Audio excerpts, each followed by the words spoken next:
Disney question. One of the things that insiders at Disney have said is that the ABC deal, the acquisition wasn't the greatest thing, except for ESPN. But the network in itself didn't contribute. It actually created a lot of problems to the companies.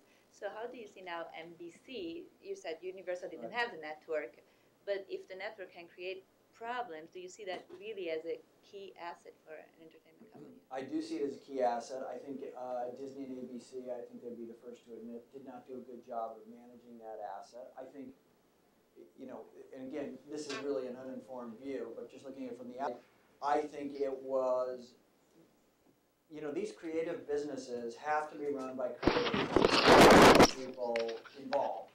And I think they had things like The Millionaire doing so well that you put it on another night, and look, we'd all, you get all the bean counters out, and they say, gee, if we do that again, we do it again, and we do it again, look how much money we're going to make, without the creative people saying, what are you talking about? You got to create content. And so it seemed to me as though there wasn't that healthy tension of the creative people having, and I think they missed some steps along the way. Disney only owns 10 television stations, whereas the other big networks own 30 television stations. So they get a lot of the risk of their reward through their television stations. And Disney actually happens to be a very good runner of television stations.